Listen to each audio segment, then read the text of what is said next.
removing alcohol doesn't mean we're removing us. We're getting to rediscover who we truly are. We discover how truly funny we are, and confident we are, and sexy we are. And all of the good things can still be there when we remove alcohol, okay?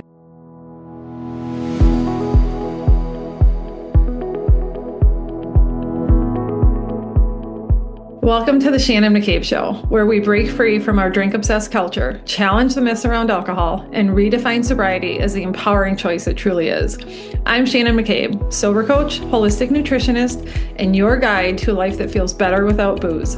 Whether you're newly sober, sober curious, or years into this journey, this podcast is here to give you the truth about alcohol, the tools to build lasting confidence, and the hope that a vibrant, fulfilling life is waiting for you on the other side. So grab your coffee or sparkling water and let's dive in.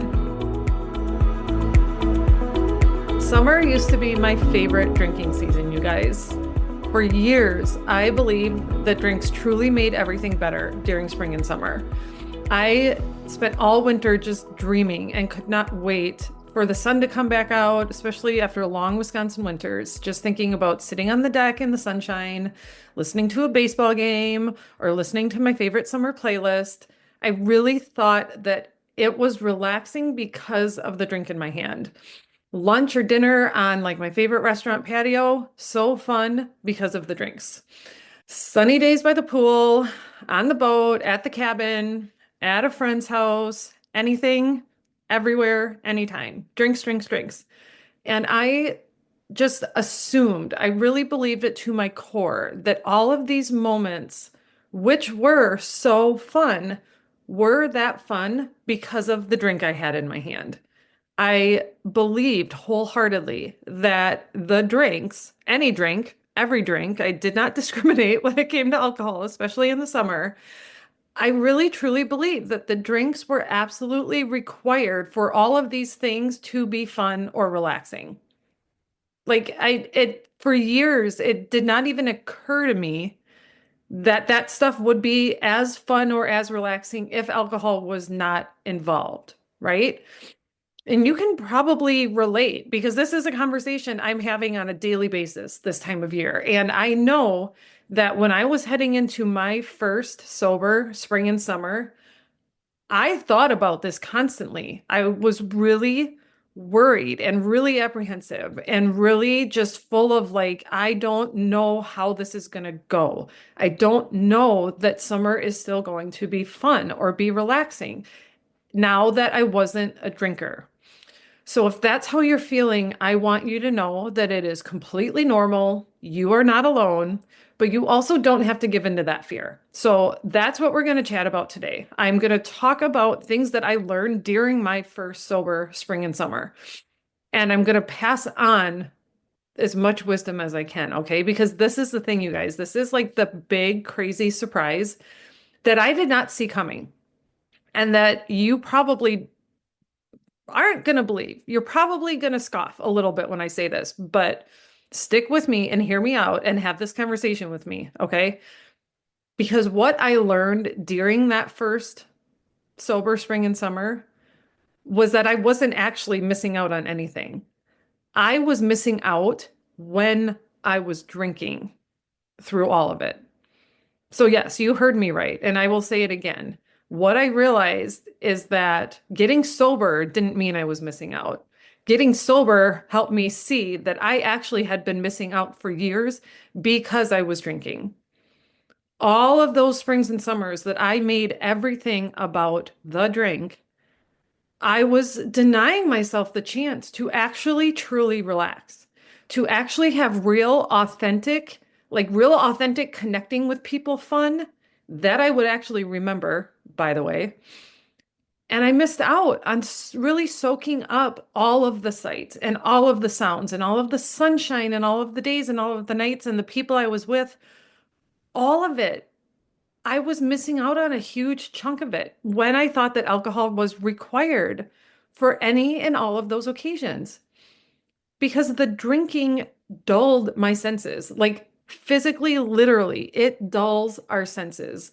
It dulled my memories too, right? Like I think back to those years now, and so many of those summer memories are like a fuzzy, blurry, slow motion. It's like a movie montage in my head, but not necessarily in a good way because I don't remember what I was saying. I don't remember what was really happening. I don't remember what we were doing because it's all a blur because alcohol stole the details of it from me.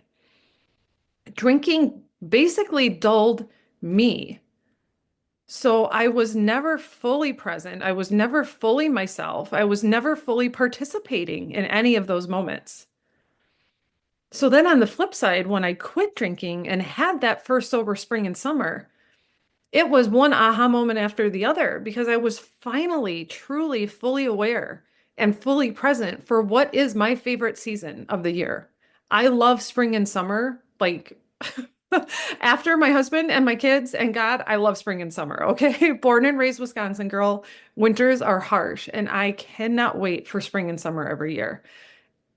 And as it started to dawn on me how much of this amazing season I had truly been missing because of my drinking, like I said, I was shocked. I was shocked. I could not believe how much better it all felt because I was no longer giving any time or energy to alcohol and I was not allowing drinking to pull me away from everything that I so badly wanted to experience. The best way to describe it, and if you talk to other sober people, you'll hear this too, is I really truly felt like I was stepping into like a Technicolor world. Like I couldn't believe honestly like how much brighter the sky was, how much bluer the sky was, how much greener the grass and the trees were. The sunshine was brighter and warmer. Like everything was just better. It was surprising because I did not think that's what was going to happen, right? Because that's not what society makes us believe. We are fed this crappy story that to quit drinking is to be missing out. It's to choose a life that is lame and boring, when nothing could be farther from the truth. So, having said all of that, I do want to say that yes, there were absolutely moments that first spring and summer that were hard. But I want you to understand why. Those moments that were hard weren't difficult for me because I wasn't drinking. They were difficult because I was around other people that were getting so drunk and being so annoying and being so obnoxious. And I had to honestly admit that I have zero desire to spend time witnessing that anymore. So, yeah, there were some growing pains.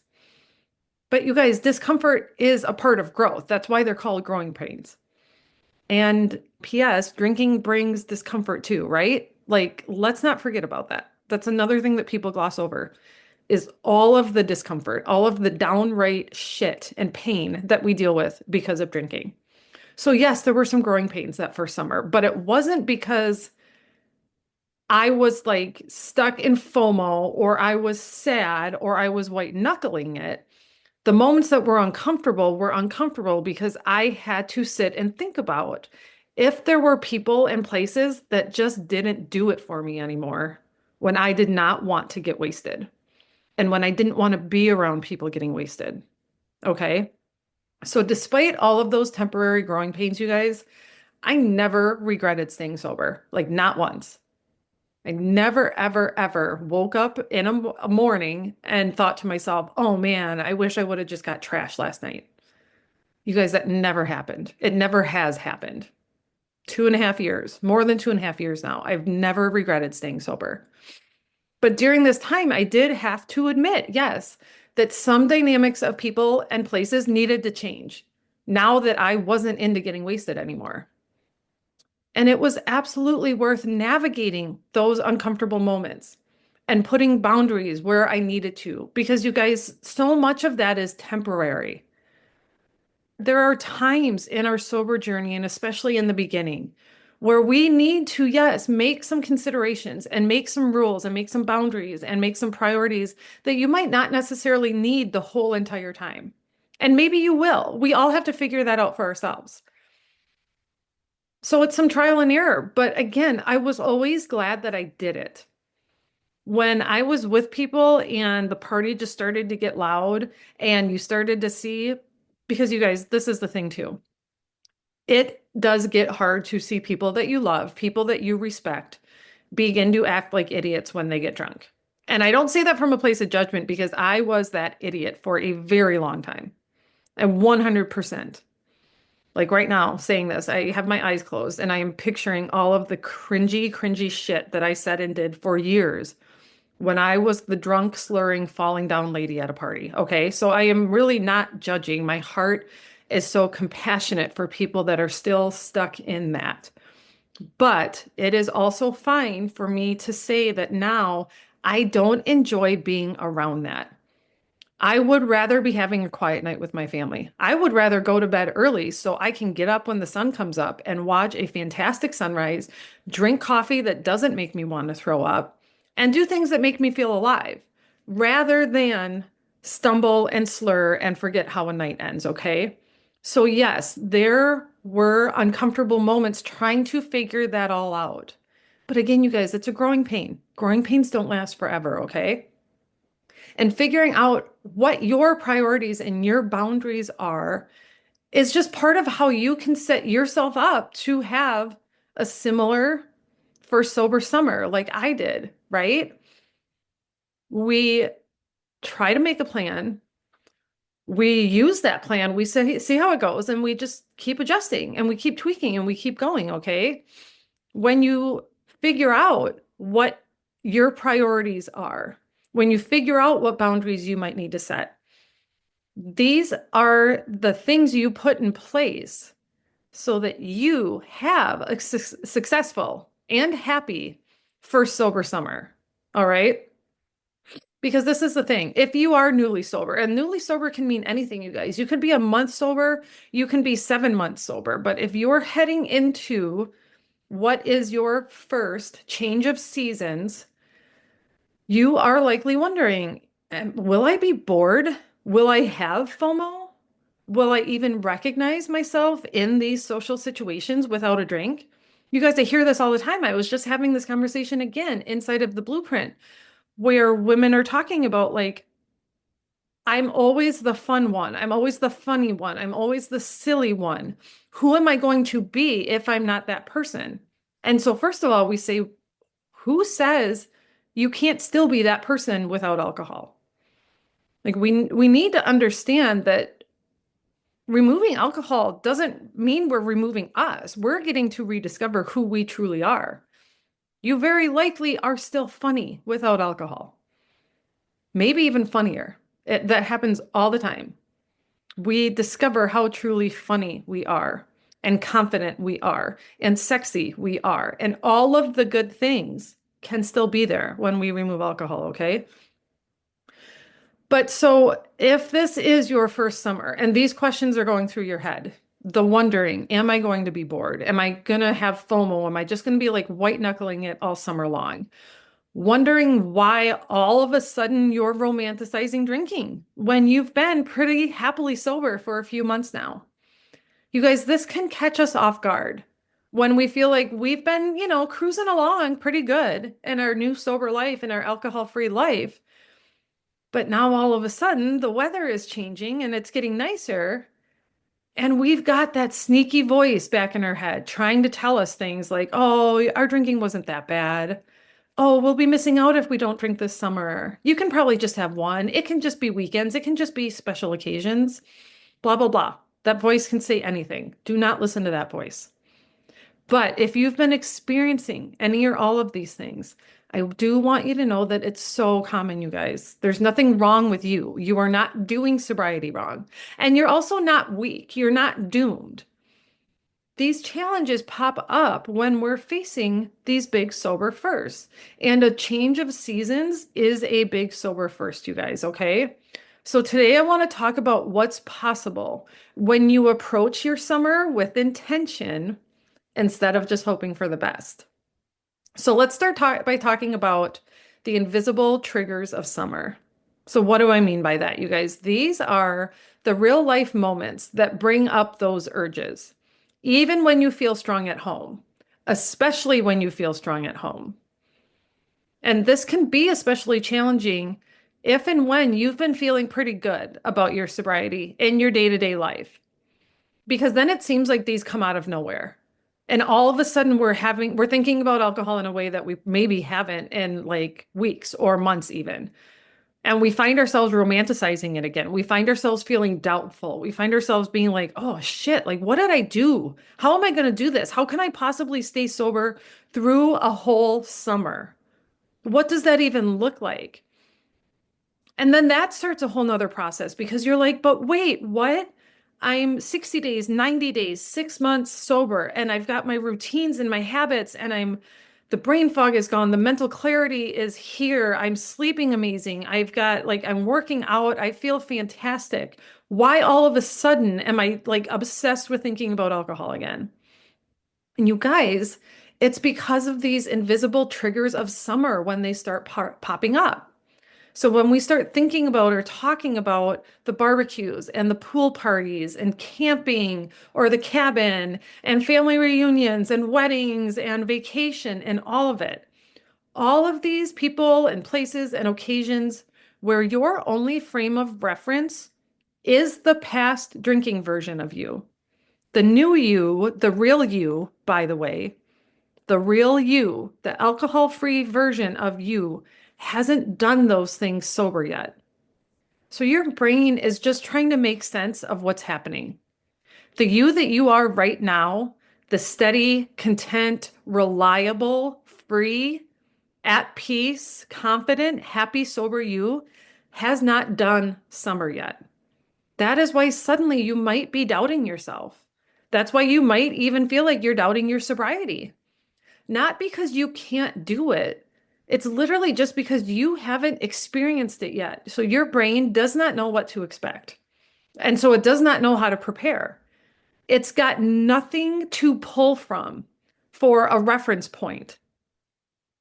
But this is why talking this through and putting yourself around other people that have successfully done what you're trying to do and or are currently trying to do the same thing that you want to do, you guys, that's why this can make such a profound difference at this point in your journey, okay? And it's exactly, by the way, exactly what I'm doing inside my sober summer kickoff workshop. And I'll talk about that more at the end.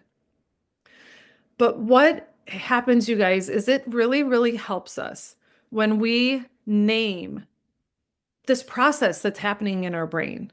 When we name the doubts that pop up, and like I said, realize that it's not because you're not good at being sober or you don't have what it takes to make it through the summer. It's simply because your brain is trying to reconcile what's happening. It doesn't have any images, it doesn't have any experience of the sober, confident, real you in a summer setting yet. Okay. So that's when then you get things like that, those sneaky alcohol voices that come back and start to whisper things like, oh, but alcohol's a reward. You've taken such a good break. You've proven that you can do it. What's wrong with just having one? Or what's wrong with it being just that reunion, just that weekend, just that camping trip? But you guys, you and I both know what bullshit that is, right? Because we both know that it's never just one. And it's never just one weekend. It's never just one occasion. Okay, so don't let that old thinking, that old wiring take hold again. Even when we feel solid in our sobriety, these triggers can show up fast and they can be very powerful. And you guys, this is when white knuckling does not work. And even if you can make it work for a little while, it does not work for long. White knuckling ends in a fiery crash and burn almost every single time, okay? You deserve better than that. You deserve to continue feeling confident and empowered and at ease and full of peace through your sobriety, right through summer. And it's possible, I promise. So many of us have done it, and you can do it too. So let's talk about a common mistake that many newly sober people make, this time of year especially. And I call this the hope trap, you guys. The hope trap goes something like this. You say and think to yourself, and maybe even to others, I hope I don't drink. Quote unquote, I hope I don't drink. I hope I don't drink at that party. I hope I don't drink at the barbecue. I hope I can stay sober when we go camping with friends. I think I cannot drink at the cabin this weekend. I think I can make it through that wedding without drinking. I hope I'll make it through that night, that weekend, that shower without drinking. You guys, the hope trap is very real. You can hear it in my voice when you're saying those things, right? You all probably even can feel that. You can feel the wishy-washiness. You can feel the complete lack of confidence, the complete lack of belief that what you're hoping for is actually possible, right? And that's the hope trap. Because this is the thing, you guys, hope is not a strategy. Most people go into summer just hoping they'll stay sober. But that's like showing up to a marathon without training, you guys. It's insane, right? You would never do that. You would be setting yourself up for failure. Going into the summer just hoping you don't drink, you honestly might as well just start drinking now. And I say that with nothing but love. But hope is not a strategy. Hope is very human and it's very powerful and beautiful and wonderful. And we all need it for sure. But it is not a plan all on its own. It is not a strategy in and of itself. But when you pair your hope with an actual plan and with support and with a clear vision for how you want to feel all the way through your summer and on the other side of it, that's when everything changes. This is the point where we take that hope and we give it an actual fighting chance. Because there's a difference, you guys. There is a difference between hoping you stay sober and actually knowing that you are prepared and will do so. Knowing that you have strategies and tools and people to rely on, an actual plan so that you do what you say you want to do, so that you do what you have promised yourself and maybe even promised others you're going to do, and that's to stay sober. I want you guys to understand that what I'm talking about here too, you guys, this isn't just about summer. We're talking about just another phase of building the life that you actually want to live. It's continuing to show up for yourself in a way that makes you proud and makes you confident and makes you like yourself. It's about carrying yourself into this summer, knowing that you won't be sliding backwards into that soul-sucking shame, guilt, and regret spiral that is drinking. You're going to be empowered and you're going to feel like a badass as you merge your new alcohol-free life with your summer life and create something that you might discover is even more beautiful. Now let's chat quick about the power of micro decisions and how we use this to achieve everything I just talked about, making your sober summer as dreamy as possible. When we take something that feels as big and huge and daunting as not drinking and actually being happy about it for an entire summer, and we break it up into smaller, easier to manage, easier to achieve decisions and goals. That's how we make these small moments and these small decisions actually much weightier and much more meaningful, because then we stack them up and they compound. And that's how we get on the other side. That's how we get to and through the beautiful, amazing feeling sober summer. And so we take these small moments and these small decisions, things like, what are you actually going to drink? If you're not drinking alcohol, what are you going to drink this summer? What are you going to say when people ask you if you're not drinking? When people ask you why you don't drink anymore? When people ask you if you want to drink, what are you going to say? How are you going to respond? Not just the words, but like your body, your energy, your attitude.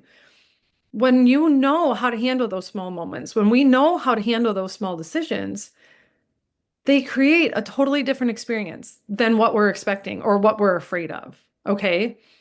This is how your sober summer can feel really, really huge. And it can feel huge in the best possible way, because it's common, it's so normal, and it's so human for us to doubt and for us to worry. And we build up in our mind this idea of a sober summer just being like this unicorn that is not meant for us. Like maybe other people can do it. You see me talking about it, but you're thinking, no, I just can't. Like I was such a big drinker. I was such a big partier. Everybody around me drinks and parties. How can I do it? But when we tackle the small moments and the small decisions, and we do it with intention, and we do it with a plan, and we do it with people that get what we're going through and want to help us succeed, that's how suddenly this isn't as scary. And it's not as far-fetched, and it's not some like completely unique unicorn that you have no hope of ever seeing in real life, okay? When you embrace the strategy of micro decisions, it's not scary, you guys, because you learn to anticipate what is likely to pop up. There are definitely themes to this. Most of us experience just different variations of the same occasions in a summer. And so if super boozy party girls, party moms like me can figure out how to do this and actually be happy about it, I promise that you can too. You take this wisdom and you take this guidance and you take these strategies and you take these tools and you apply them to your life. And you make a plan and a strategy that feels good for you so that when people ask you the questions, you're not caught off guard, you're prepared. So that you have a plan for what you're going to drink. You have a plan for what you're going to say. You think about your priorities and how you want to feel all summer long, and you let that dictate where you go and who you go places with and what you do, and yes, what you don't do. And you guys, this is the magic. This is the magic because a real plan changes everything. That's how we empower ourselves. That's how we remove the doubt and remove the uncertainty and remove the fear. And we invite in clarity and confidence and expect good things. Expectant energy is so powerful, you guys.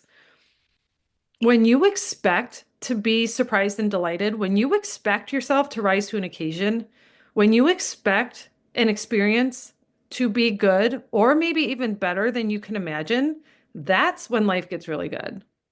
And this can happen in sobriety all the time. I see it happen in sobriety all the time. It happens to me. I witness it in my clients all the time. When we take the information and take the knowledge and take the support and take the tools and build a plan and implement that plan, when we embody it, when it becomes part of who we are and how we go out into our world, you guys, it's incredible.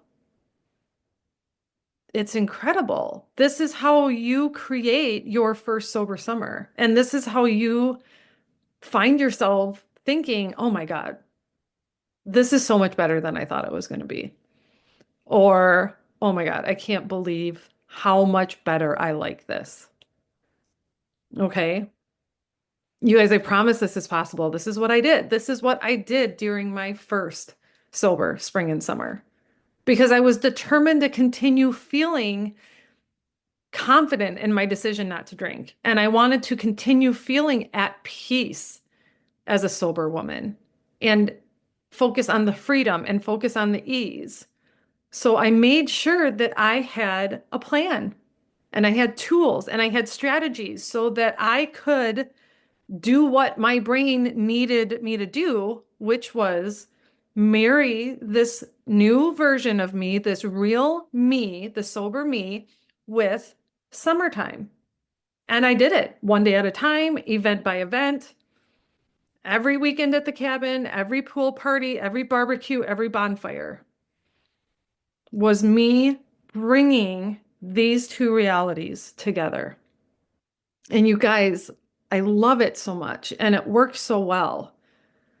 This is what I've helped so many women do now. And it's so, you guys, it's honestly, it's so fucking exciting to watch other women who, God, just feel beat down by alcohol, who are sitting in that place of like, oh my God, I hate how my drinking is making me feel. When we're stressed out, we're anxious, we're overwhelmed, we're frazzled, Every day ends with us being disappointed in ourselves and mad at ourselves and just like degrading ourselves and like, why can't I figure this out? Drinking is just sucking the life out of me. And yet I'm still opening a beer tonight or I'm drinking wine tonight. Why am I doing this? When we finally step out of that and when we start to remember who we are, when we start to come back to life, when we start to realize that we are happy without alcohol, we are funny without alcohol, we have fun without alcohol, we relax without alcohol, and then we continue to tackle big firsts like a sober summer, and you step into that technicolor world like I described, you guys, it is just the most fucking fantastic thing. And then when you hang out with other women that are experiencing the same thing at the same time, and women who, yes, also will experience some of the growing pains. And so we can talk about that. We vent when we need to vent, but then we also offer advice and we offer guidance. So when you have a kick-ass first sober camping weekend, you get to share it with other women and help them envision that for themselves. And if you stumble and something doesn't go well, you share that too. And we talk about it and we examine what didn't work right and we make a better plan for next time.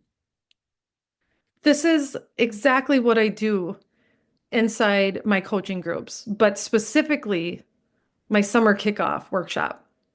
Okay. We dive into the social anxiety that so many women feel about most likely being the only one not drinking. The social anxiety you feel when you're wondering, like, what am I going to say when people ask why I don't drink anymore? When you prepare yourself for those conversations, it is so much easier to stay aligned with your goals and to be confident about it. We go big on mindset too, you guys, in my world. You know that. If you followed me for any time at all, you know that I'm big on mindset. But if you're new here, you'll figure it out. Mindset makes or breaks us, right? But when we are talking about summer specifically, and inside my summer kickoff group, we go big on mindset so that you're not just trying to get through this first summer without drinking.